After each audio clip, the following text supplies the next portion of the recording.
Oh,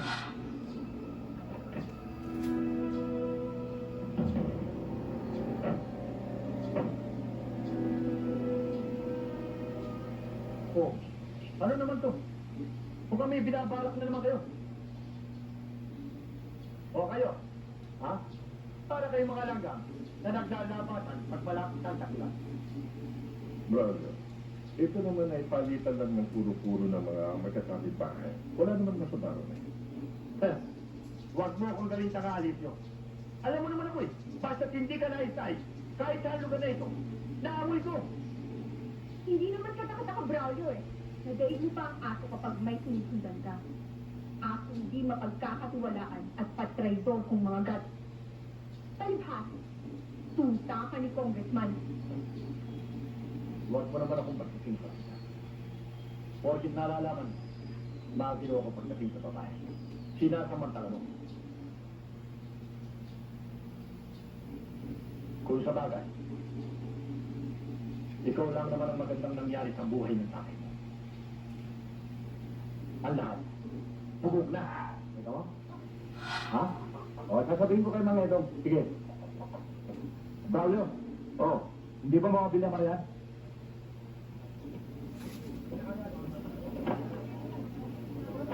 Sige, salamat.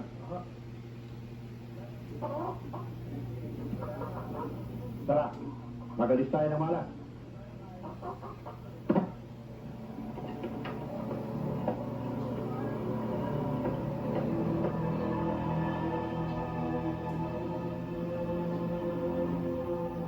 Balita ko, nagsampakaroon na ka. Ikaw ba, Cisco? Oo, bakit? Gusto kong malaman.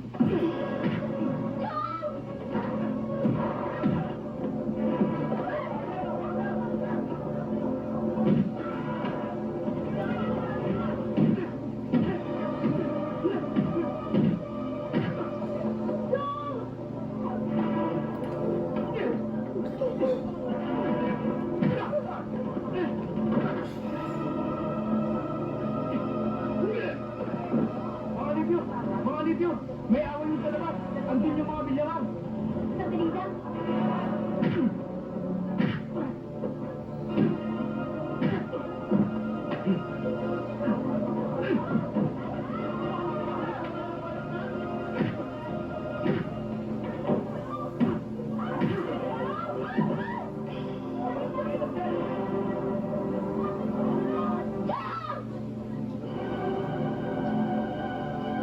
Nagkamali ka ng binabangga ka hindi ka man. Kahit na anong gawin, hindi ka pa rin po pwedeng pumaraya sa atin. Kaya, kung ayaw mo matarwisyo ang pamuhay nito, bumalik ka sa lupa.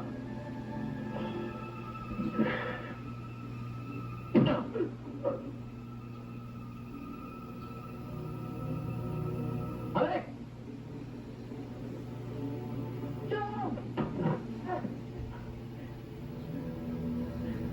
Baka gusto mo. Ngayon pa lamang simulan ka ng pamindervis.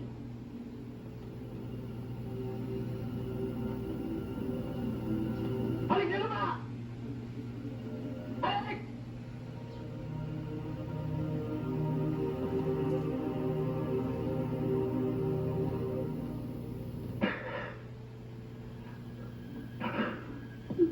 Huwag siyong! Huwag siyong!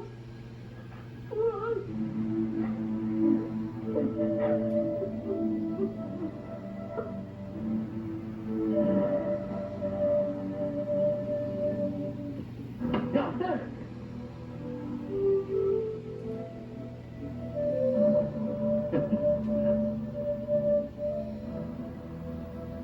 Matapang daw. At may pananindigan ng mga bilimar. Ito! Isang bilimar! Humahalik sa lupa! Oh, nakapagalis na tayo malas. Tabong na tayo. Kaya na.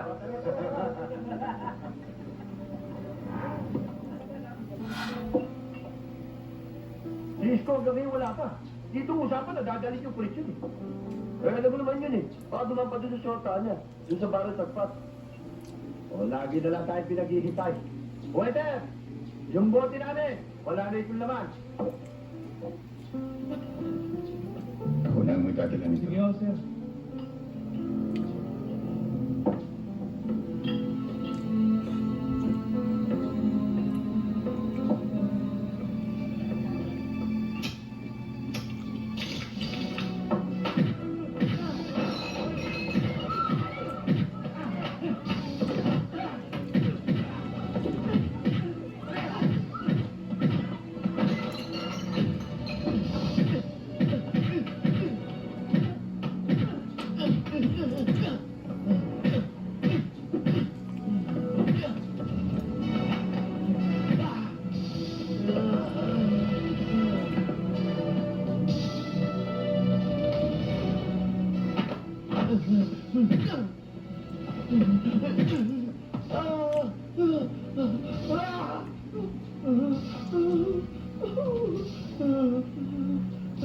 Ngayon, ikaw ang umalik sa lupa. Halika! John! Emil!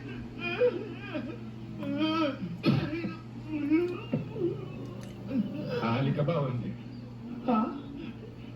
May tayo kabayo ito eh. Hindi ka halik? Halik na, halik na.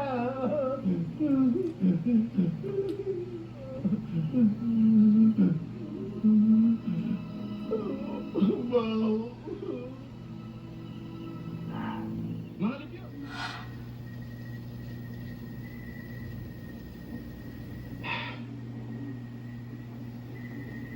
Alam niyo, sa kinaroroonan natin ngayon, malakas ang kutob ko na malapit na tayo sa pinagtataguan ng Villamaraya.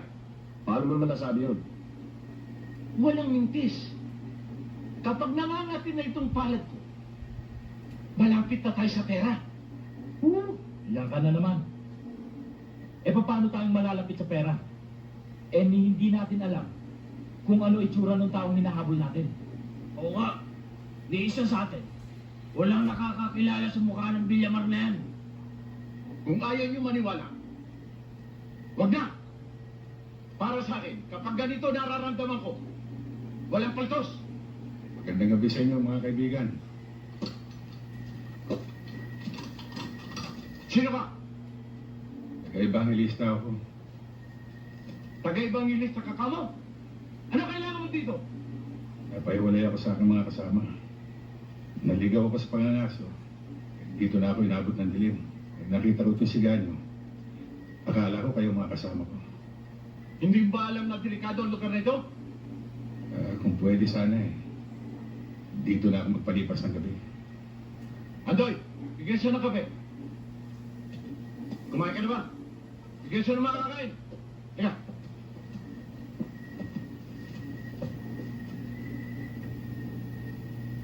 Alam mo ba daw?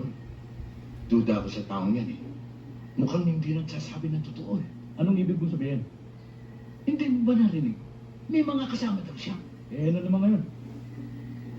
Ang hina ng kukote mo. Baka si Villamar din ang hinahanap niyan. Gusto sumama sa tropa natin para makaparte. Oo nga no. Ha? Hindi ako papayag. Kaya bukas ng umaga, gawan mo ng paraan. Ha? Para maalis yan sa pangkat natin.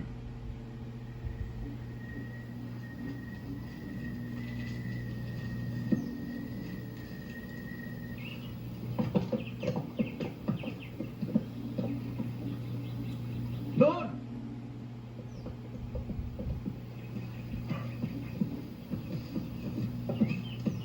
Wala ba kayo napansin isang taong nagabi dito?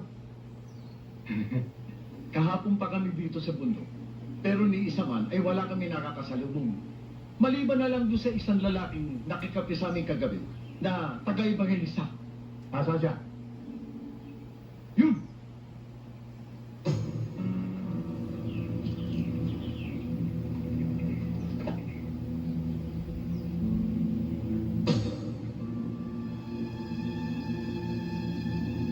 Hindi ba kayo gago eh? Si Villamar na nakipagkapi sa inyo eh. Si Villamar! Si Villamar! Tara!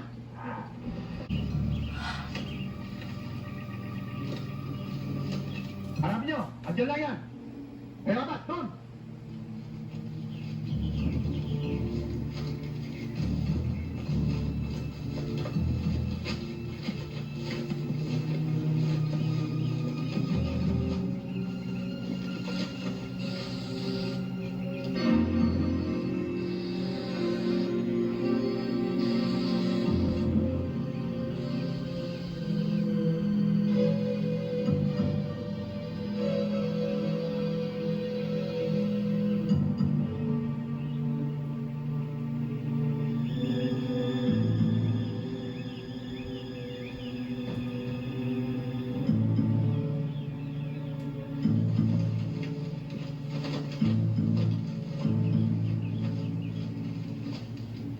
Okay kayo.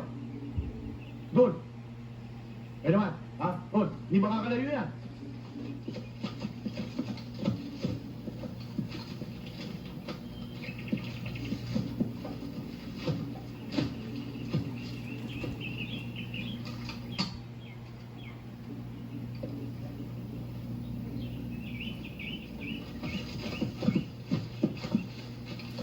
Rodas, nasaan kayo?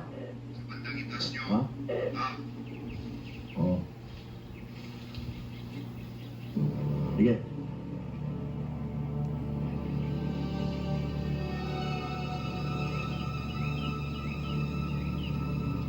Hanap-hanapin nyo yan dyan. Dito lang yan.